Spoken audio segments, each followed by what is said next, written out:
about the Indians? What about the Indians? Well, do you know any?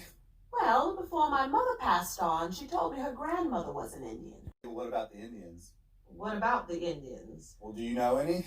Well, before my mother passed on, she told me her grandmother was an Indian. I know you're a slave, but what about the Indians? What about the Indians? Well, do you know any? Well, before my mother passed on, she told me her grandmother was an Indian. Oh, okay, that's cool. That's cool. Was your great grandmother a Cherokee princess like mine? Now y'all hear this cat? No. Y'all hear this cat? Was her grandmother a Cherokee? What do you say? Princess? Yeah, like his? Mm-hmm. She was probably an indentured servant. No, she was probably, because a lot of them came through and married into the tribes. Oh yeah. And then that's when you get the hijack. This is when you get the hijack, when they come in. So you see they start out like us, like her, looking like that. And then they turn into what you see with that guy. And this is when all the treaties and all these things start getting changed and the benefits of them. And this is what you see, his same ancestors today. The chiefs and all this. Right? Indians. What about the Indians? Well, do you know any? Well, before my mother passed on, she told me her grandmother was an Indian. Alito, Ocio, what's good to the people? Want y'all to peep this out.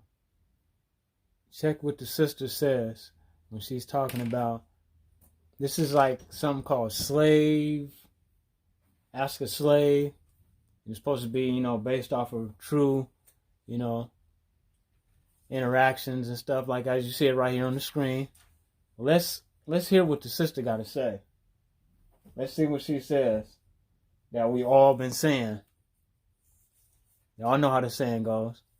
Ask your grandma. Grandma knows best. No grandma killers. Shout out to Phoenix Moon, Sis Phoenix Moon. We want to give a special shout out to her. Just for with the meet and greet and all that with her No Grandma Killers tour down there in Dallas. Because I met some good brothers. Like I was telling y'all, Chopped It Up. Legendary Top Cats. But my bro Nick, that's a good brother right there. He invited me to his birthday party. And my son showed up, brought in some gifts, Chopped it up with him. Met his peoples and everything. And they knew exactly, what he been saying, and he been doing his ancestry and all that. They knew, like, he Indian. We know we got some of our family, they ain't as to the point where he's at, like a lot of our family is. They know that, that Indian run in us, but they don't know we the Indians, but they know that grandma had a story. And there was some oral history that was passed down. So let's check this out and let's see what this sister says. Peep what she say, y'all. Everything that we all been talking about. And now this ain't for everybody, because everybody ain't all us. Y'all know what the brother Legendary Top Cats be saying, And I'm doing my research. That's probably why I ain't been around, and making a lot of videos, because I'm going into like deep into that, because I like what the brother been doing and how he separate. And we all knew that everybody wasn't everybody. So-called all skin folk ain't kinfolk. We already knew this, but going into it even in depth and in deeper detail, it shows you without a shadow of a doubt that we all ain't the same. You got the Negro Peons, or so-called, black people coming up out of Europe, nobilities, and, the so-called black Irish. I don't like using that word black. So-called black French, so-called black Dutch, so-called black Spaniards, conquistadors, the Huguenots. We got all this going on. We got everybody. And, I remember a while ago too, like years, maybe about 7 years ago, when I was watching Deborah and her husband Watchman, and they were showing this thing with some of the people over there that was so-called black Arabs. You know, they had did a little thing on that where they were talking about, you know, they were the true people of the Middle East, the so-called Arabs. And, you know, one thing we can't do is just generalize like the brother Topcast be saying. You know, and Cootie Mayo shows you this. You know, and shout out to A1 too, man. He been doing, I like that, what he did, that last one where he be, you know, he slept on, the brother, he be putting in his work, man. He do a lot, but I don't like the generalization, you know, the generalization that we all, I don't want to say as a whole, but a lot of the people been doing within the, you know, this autochthonous or this Indian, you know, knowing that we the ones from this landmass of America been doing.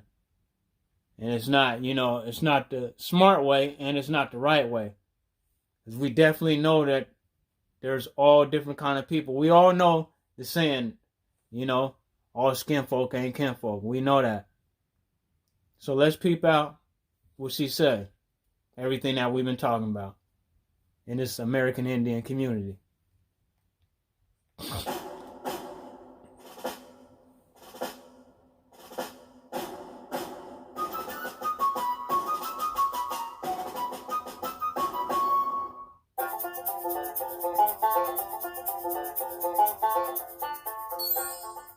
Thank you for joining me again for And this is the thing right here when you're dealing with this so-called slavery thing, because we got to deal with, and look who they got out there. Old George Washington, that was a slave, right? Servitude.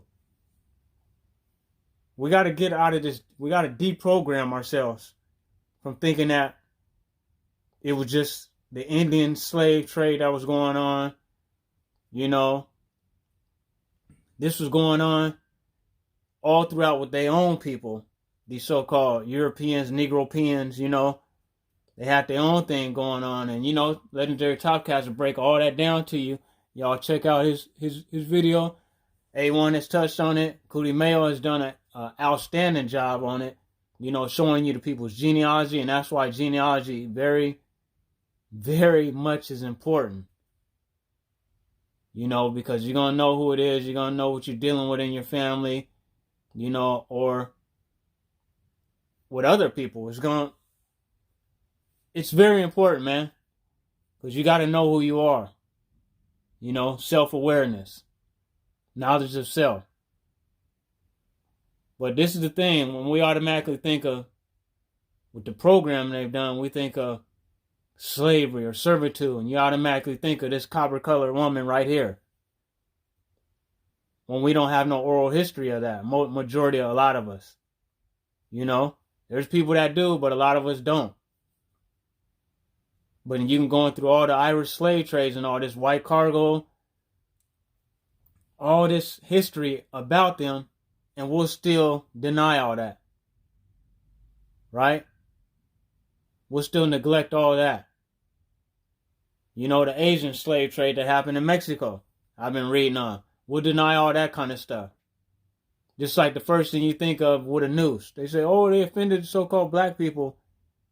When all kind of cowboys and thieves and robbers and killers and stuff all was getting a noose. Even to in prison.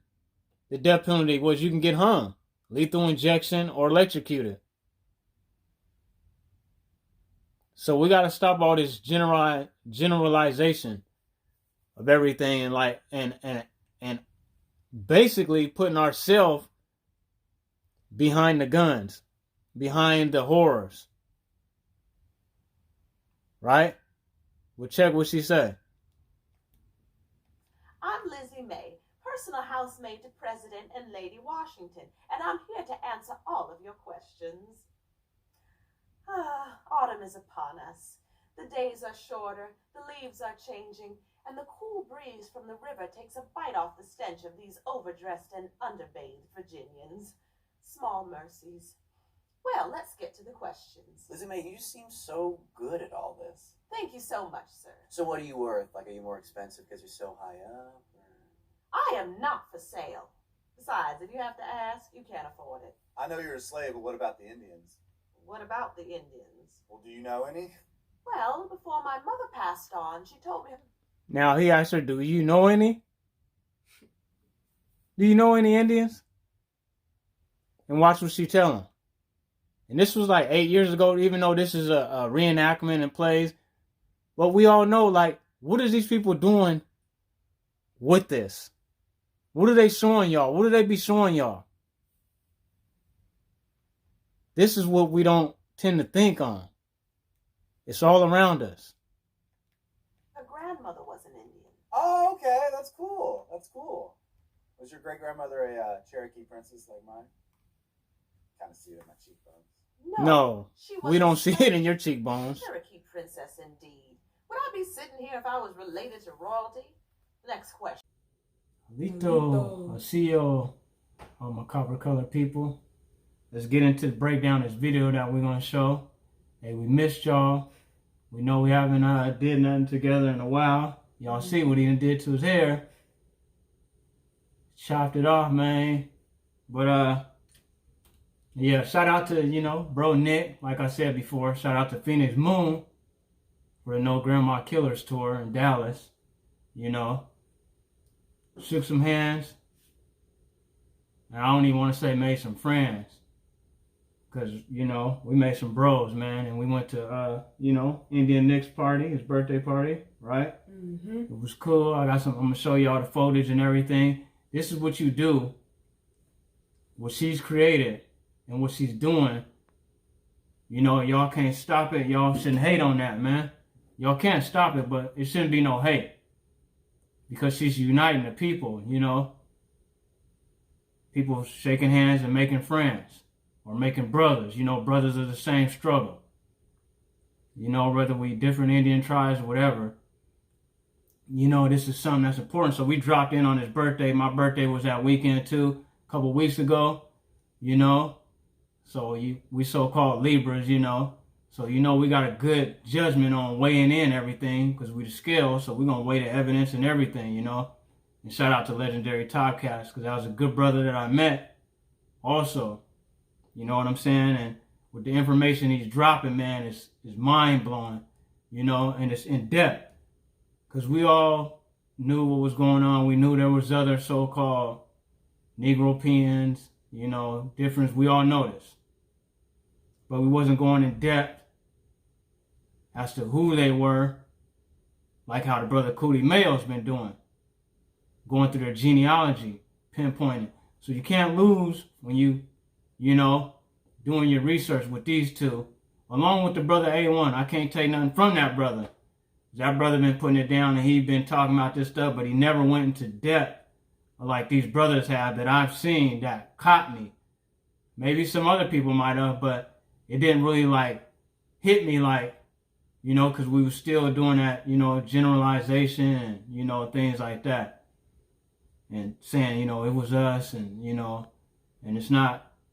What I'm seeing and doing the research on, it's not all about, it's like the movie Us. There's us staring through the mirror and there's somebody else. It may look similar, but they're not the same people.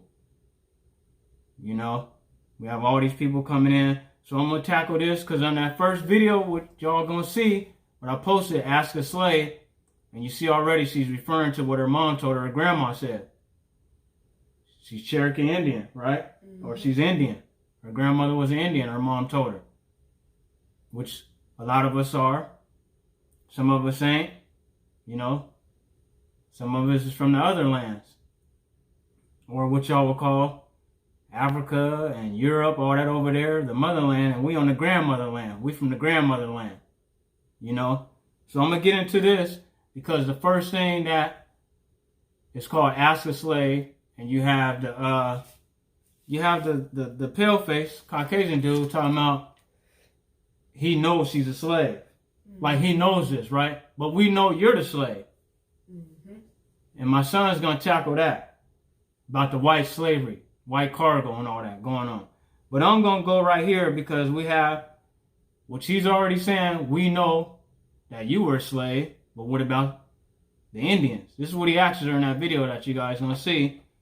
But how does he know that when we have free Negroes right here? I'm looking at, out of the National Archives, the free Negroes in Virginia. This is Virginia she's talking about too, remember. Because she's talking about the dirty Virginians, right? She says that in that statement, the dirty Virginians. So she's talking about these pale faces now that's calling themselves this. And, you know, she's saying they dirty. You know, a lot of us, the American Indians, taught them to bathe and a lot of the other stuff, you know. But we have the free Negroes in Virginia from 1619 to 1865. So this is a misconception of him saying that he already knew she was a slave. And this is just going off of what people see. You know, the TV, the programming, and things like of that nature. So we have Thomas Jefferson. The right to these Negroes was common, or perhaps they lived on a footing with the whites, who, as well as themselves, were under the absolute discretion of the president. So now you're seeing this through Thomas Jefferson. And what they're stating in this National Archives records, the free Negroes in Virginia, 1619 to 1865, right? So then we're going to go into another statement made by Thomas Jefferson to show you that so-called black people, the copper-colored people, are the Indians. Because Thomas Jefferson and Patrick Henry, this is from Legends of the Black Dutch. Another one. Huh? The Black Dutch? So-called Black Dutch? Huh? Right? The swarthy people? Thomas Jefferson and Patrick Henry were actually suggesting marriage between Native American colonists. Henry even presented a plan to the Virginia General Assembly to give a cow and 50 acres of land to any white who married an Indian. Let's hold that there. This is what Thomas Jefferson and Patrick Henry is proposing, right? They're putting this together. To a cow and 50 acres of land to any white who will marry an Indian. Who's these Indians? Who is he talking about? Now, logical sense to tell you, let's go back and look at what Thomas Jefferson was doing. Who did he end up getting pregnant and having children by? Copper woman, right? Mm-hmm. And they can trace their lineage back to today. You can go in there and look on the internet and everything and see these people. Know their genealogy, right? And genealogy is important. A lot of y'all keep trying to get around that. Phoenix Moon been pushing that on y'all and on the people, like telling y'all, do this, do your genealogy so you know who you are, right? And a lot of it's going to be crazy because a lot of times you're going to have this Negro-European, European side along with the Indian side. So it's like, what side is you going to pick? That's the only thing that I'm coming out with it. Like, where do you go with it? Like, it is very important to know, honestly. But it's also like, what side do you pick? Who is who? Who came first? It's like, did the Indian or did the Negro-European or European that's in you come first? Right? Because you're going to be tracking both of them back. You can track one back to Europe or Africa or wherever you tracking it back. Dutch, Irish, all those areas. You know, the Scots. Or you can be tracing it back here in Americas. But you should know and do your genealogy just to know what you're working with, who you're dealing with. Might give you a more better understanding of who you are and your ideologies and things like that, the way you think, the way you move. You know, you might feel uncomfortable here in the Americas like a lot of y'all seem to feel. So it might be time for y'all to pack up and go where your feelings is telling you to go. You know, your tuition, your ancestors might be pulling you to get you up out of here. But genealogy, I'm going to go into this real quick, right? So we're going to go into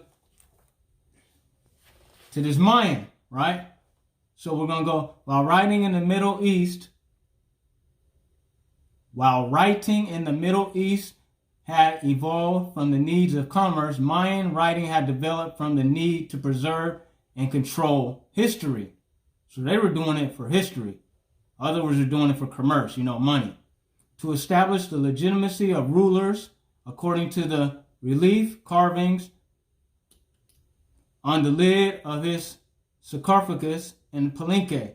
Pakal, who had stood nearly 6 feet in height, could trace his royal, listen, he's doing genealogy, could trace his royal lineage back for 200 years. His forehead had been bound tightly against a cradle board at birth in AD 603 to give it an enlarged, sloping look, a Mayan fashion that marked him as a member of the royal caste.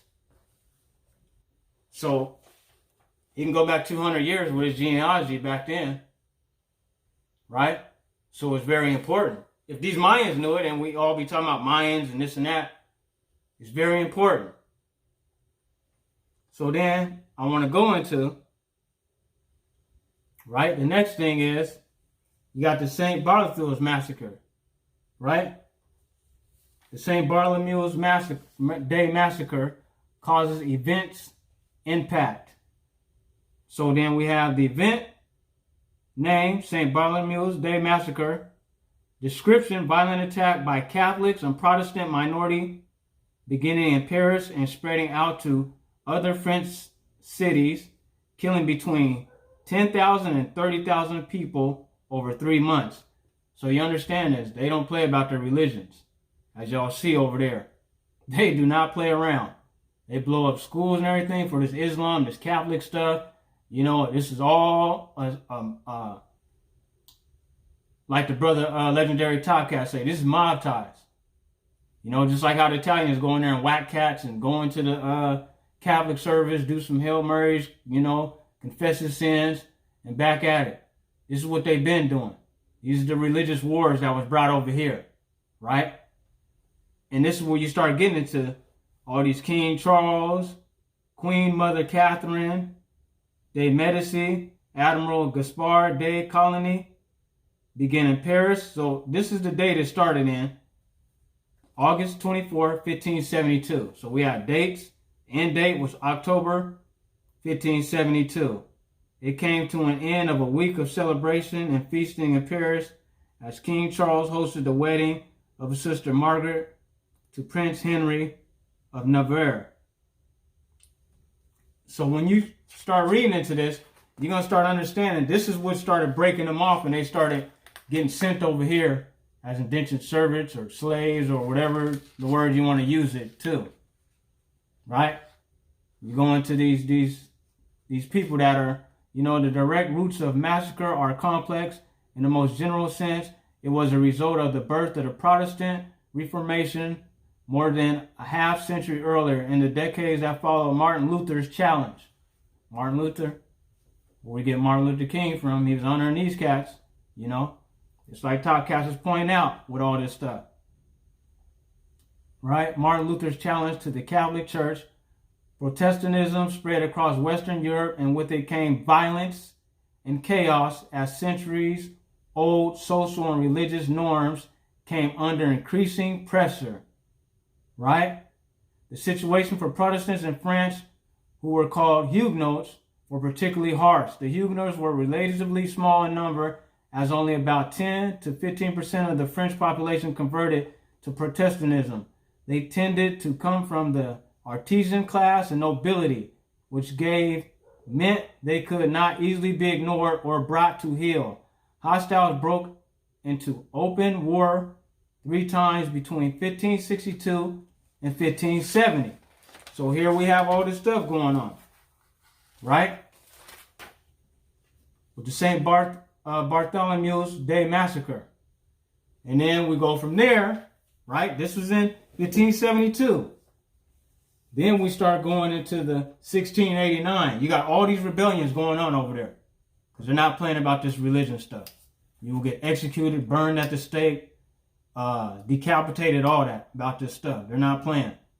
These is their versions of gangs, you know, with these religions, these sects. Then you have the Scotland, the Jacobite rebellion, right? The Jacobite rebellion. The Jacobite rebellion were a series of uprisings aimed at restoring James of the house of Stuart, right? This is something about this Jacobite thing you got to understand too. In Latin, Jacobite is translated into James. So you have the Jamamites, Jacobites, the Jamamites. So you have all this going on, right? Shout out to you, Legendary Talkcast. Yeah, I'm doing my homework, man. Yeah, so when we translate that Jacobite from Latin, you get James, right? House of Stuart and his successors to the throne of Great Britain during the 17th and 18th centuries. The rebellion commenced when James was at 7th. James VII fled England, and the Dutch Protestant William of Orange and Mary II assumed the monarchy. The Jacobites supported James' claim to the throne, though over the decades failed economic pursuits, aggressive taxation, religious conflicts, and a general desire for independence created a sense of resentment toward the English monarchy. And the Jacobite cause became an outlet for this resentment. And then you have the Jacobite Wars, the Rebellion Wars. And you have the key players, which is James of Scotland and of England and his heirs, William of Orange and Mary II of England, George I of Great Britain. And this is in 1689. So you got the St. Bartholomew's Day Massacre, 1572. Then you got 1689. You got all this stuff just going on. All these religious uproars and uprisings. So they got a serious problem going on over there. So then from there, when you go into these Scots and Irish and all these things going on, right?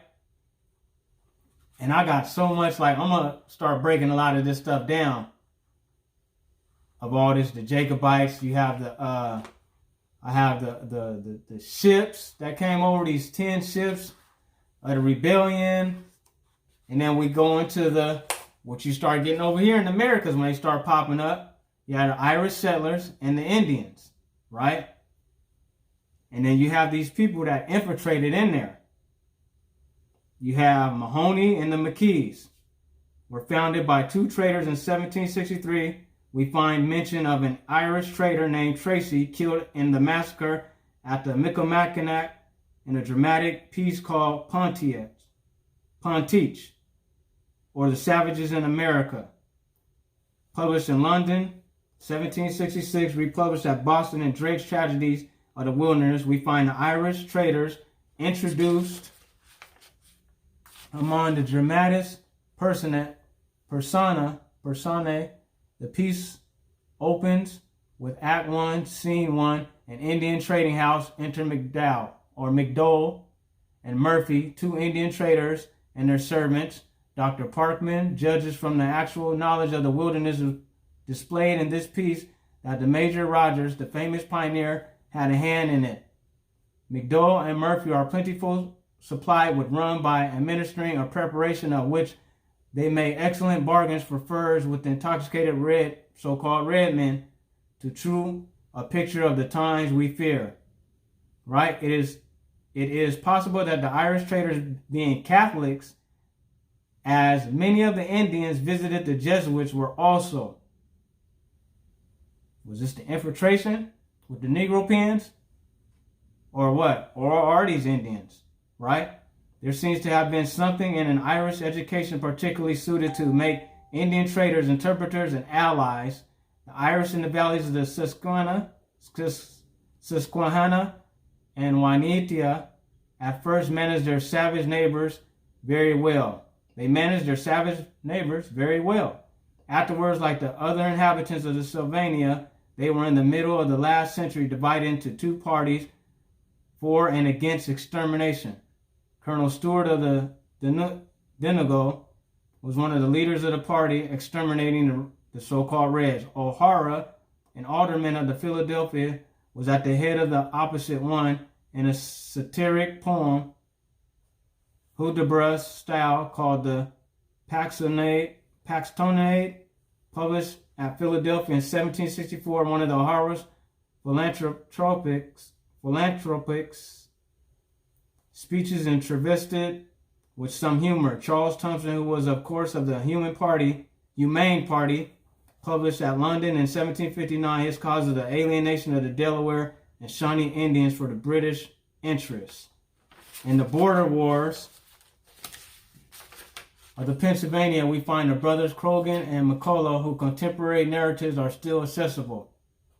In the insurrection under Pontiac, which lasted from 1763 to 1769 and was the most formidable attempt ever made by the so-called Red Race, many Irish lives were lost.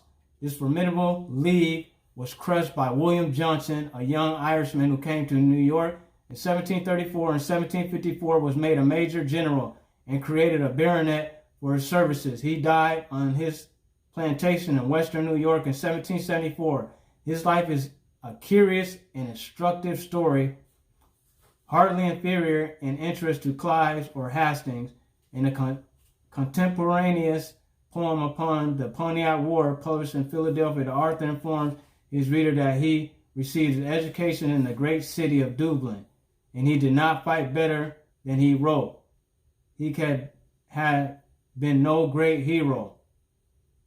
So you guys have all this, which you gonna start getting into these Irish start making their way into there, as the brother Topcast was saying, and then you start getting into the William McIntoshes and all this, other stories and things that he goes in depth to.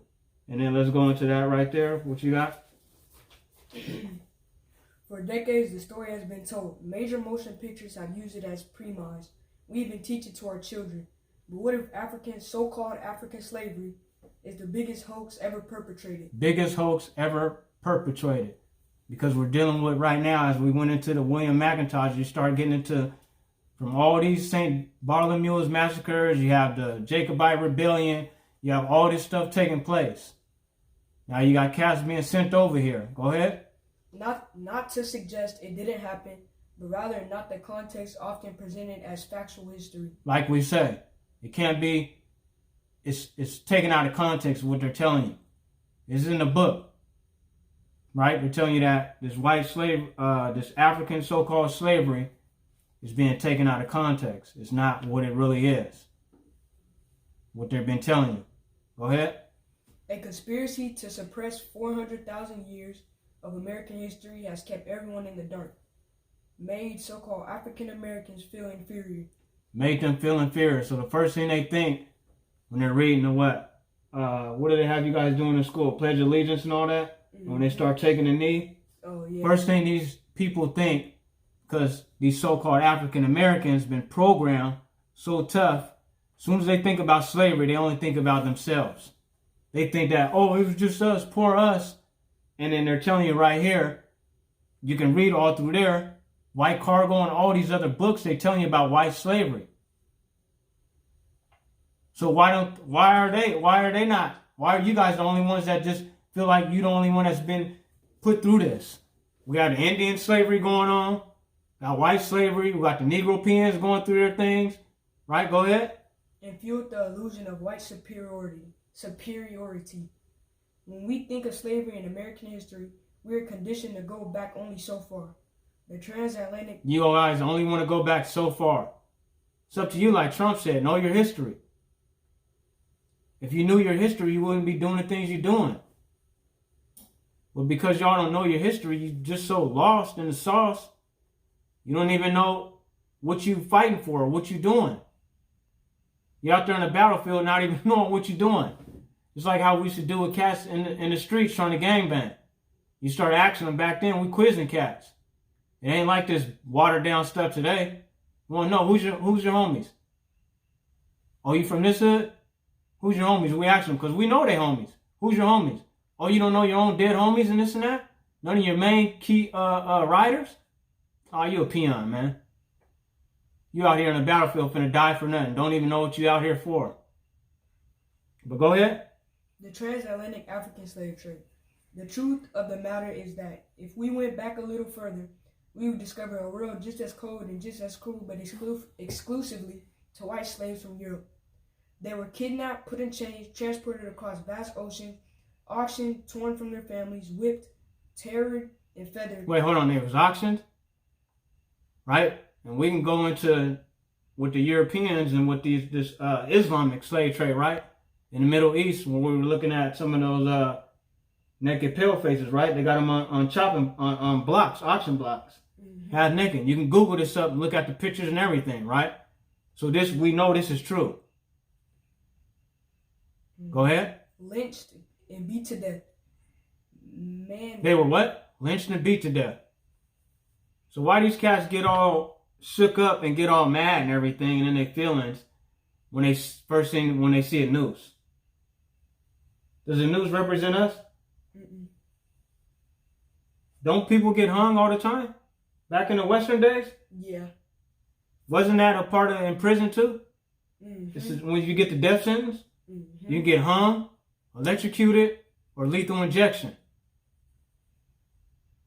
But you people just tag it to yourselves.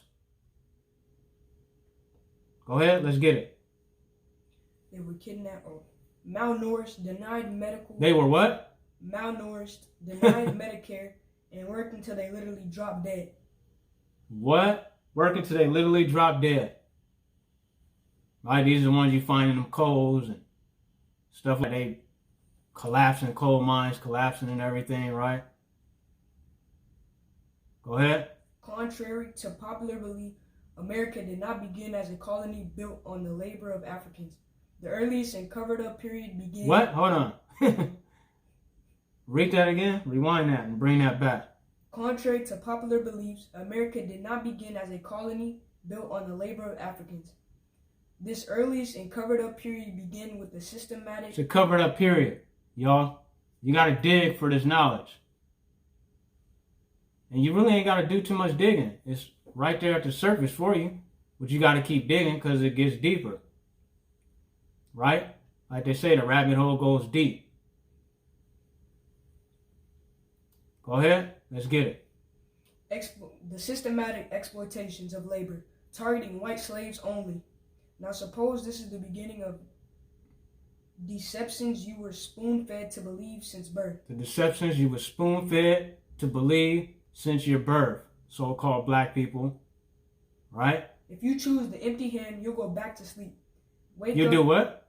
You choose the empty hand, you'll go back to sleep. Ain't that what a lot of people doing right now? Sleepwalking? Mm-hmm. Wake up, ignorant bliss, and pick up where you left off. But if you choose to bite the apple from the forbidden tree of knowledge, I'll show you how deep the rabbit hole goes. Knowledge, whoa, bite the what? Bite the apple from the forbidden tree of knowledge. Whoa, bite that apple or the forbidden tree of knowledge. Because it will shock you. I'll show you how deep the rabbit hole goes. Knowledge is evil only to those who want to keep you enslaved. Enslave your brain. Mm-hmm. Go ahead. When one thinks of slavery in America, the only thought that comes to mind is Africans picking cotton in the fields of America. What many Americans don't know Wait. First thing that comes to mind is Africans picking cotton in America. We have all these slave trades going on. Besides that, that's like minute. We got the biggest slave trade going on with these white people. Coming in from Britain, right? Mm-hmm. Irish, Dutch, everywhere. You're sending them in, right? These so-called Negroes from all over, right? Yep. And then y'all want to focus. And then we got the Indian slave trade on top of that. We got the Asian slave trade coming in through Mexico, right? Which is a lot of the brothers and sisters touched on that in the past. Phoenix Moon touched on that. I want to say Topcast touched on it. I know A1's touched on it. So go ahead. What many Americans don't know is that the Irish preceded the so-called Africans as What? slaves. Who did? The Irish preceded the so-called Africans as slaves in the early British colonies of America and the West Indies. They toiled in the tobacco fields of Virginia and Maryland, in the sugarcane fields of Barbados and Jamaica. For over 179 years, the Irish were the primary source of slave labor in British American colonies. Proclamation 1625 is the unveiling of the true and untold history of slavery in America. Hold on. Proclamation what? Proclamation 1625. So when y'all look it up, it's going to unveil to you the what? The true and untold history of slavery in America. Whew. I learned about that in class. Okay. King James I proclamation ordering the Irish be placed in bondage opened the door to wholesale slavery of Irishmen, women, and children. Whoa, hold on. King James I. Right? And he did what? King James I proclamation ordering the Irish be placed in bondage opened the door to wholesale slavery of Irish. So then we have the Scotland's Jacobite rebellion. And this is dealing with King James. I want to say this is the 7th. The rebellion commenced when James VII fled England and the Dutch Protestant William of Orange and Mary II assumed the monarchy. So you had all this stuff going on back then too. Mm-hmm. Right? These religious wars. You're going through a James right there, and then there's another James. Going through this with the Scots and Irish and all them. Mm-hmm. And we don't know these brothers and sisters are the same lands, whether Negropeans or Europeans. Right? This is why these nobilities, this is why they marry each other. Martin, Black Knight, where they were showing you that kind of stuff. You go to the Renaissance Festival that's down here in Houston, we usually go to, right? Mm-hmm. And we take my second oldest, your sister. Yeah. Down there for her birthday. Right? And all we see is what? There's two people that you see down there. Who? Caucasians and us. Okay. Not us. Or the Negropeans or people that's so-called black. Mm-hmm. Right? And this is what you're dealing with. And this is why, like the brother Taka's was saying, they be marrying with them people. You always find them like these people that we think in these stars and stuff. They always, what they say, always going to get them a pale-faced girl. Get all that money and go and get them. This is the nobility. This is what they keeping in the family. You know? But go ahead. This was not indentured servitude, but raw, brutal mistreatment that included being beaten to death. The Irish were forced from their land, kidnapped, fastened with heavy iron collars around their necks, chained to 50 other people, and held in cargo holds aboard ships as they were transported to the American colonies. And there we go. So even when we go into these Jacobites, we got these ships. So I got to side with the brother, man. I got to side with you top cats. With these ships. The transatlantic slave trade, it did happen. Right? Mm-hmm. I never stood like it never happened. I just said it didn't happen in the context that they're given, as far as with these certain people. Now we go into depth, and we don't have to generalize. Now we can place people, names, and everything aboard these ships. And the ship names. Because I have it with the Jacobites Rebellion, these 10 ships. And the people that was on there, the courts they were going through, the judges, everything. Go ahead. During the early colonial period, free European and free so-called African settlers socialized and married. Intermarriages existed in the colonies. Hold on now. Let's go with this intermarriages thing that existed in the colonies, right? Mm-hmm. Still another possibility. This is Legends of the Black Dutch, page 105. Still another possibility involves so-called blacks and mulattoes brought in early from South Africa, a regulation of 1760 passed in the Dutch Cape Colony. Now, Western South Africa required slaves moving between town and country to carry passes. So they're carrying passes to move around by their owners, authorizing their travel. When the British obtained Cape Colony from the Dutch in 1814, this pass system existed for both blacks, so-called, and mixed bloods. So this pass system existed when the Dutch, when it was seized, when the British obtained Cape Colony from the Dutch. Why are they still letting them exist with this same system? Right? That's what it's saying. So, some of the so-called slaves and mulattoes, immigrants of that era to North America, were no doubt in possession of these passes issued by Dutch authorities. So it would have been natural for anyone seeing the documents to assume their blood mixture was so-called Black Dutch. In the winter of 1997 issue of Appalachian Quarterly published by the Wise County, Virginia Historical Society, Darlene Wilson suggests that the so-called Black Dutch may have been only a polite euphemism used to cloak inner unions among various light, dark races that were subjected to the hardened attitudes toward mixed ancestry people beginning in the early 1800s. I tend to agree. Many of the southern states passed harsh measures to control the lives of these so-called second-class citizens or even banish them from white communities. Wow. Virginia was one of the most strict, ironically, at a time when two of her favorite sons, and this is when you get into Thomas Jefferson and Henry Patrick. Obviously, there are many conflicting opinions about who so-called Black Dutch really were, or where the term started. But it's evident that the people of many mixtures have used the phrase loosely throughout various periods to hide their true ethnic origins and for a variety of reasons. Right? So these might be the true. We know who these people are, right? And we know these are so-called the Black Dutch, right? So we know this. So then we're going to go into Native Americans fleeing U.S. government removal efforts likely made it work in their favor, at least to some degree, when they assimilated into less prejudiced white communities.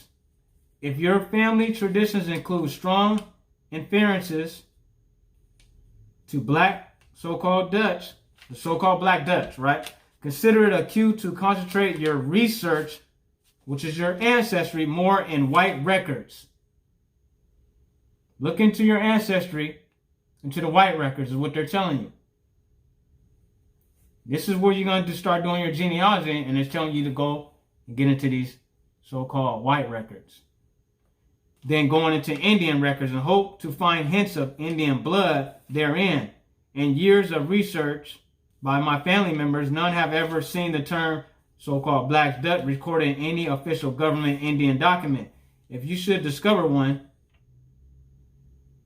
do your research. Call upon your people. When you trace your name back and you find that, guess what? You're going to find some of your long lost people over there in the Dutch colonies or in the Dutch area. Right? You're going to be able to trace them back over in Europe. Just like I said, whether you have Indian blood or not.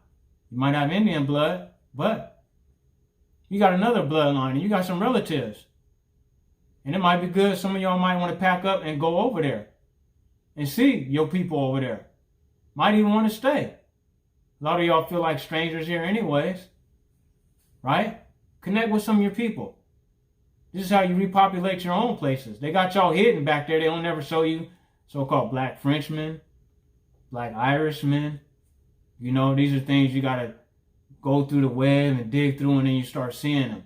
The swarthy people of Europe and all these other areas, right? So remember, do your genealogy. We don't want to keep y'all too long. We know we've been babbling on and everything. Y'all ain't seen us in a while, you know. Hopefully we, brought you guys some insight,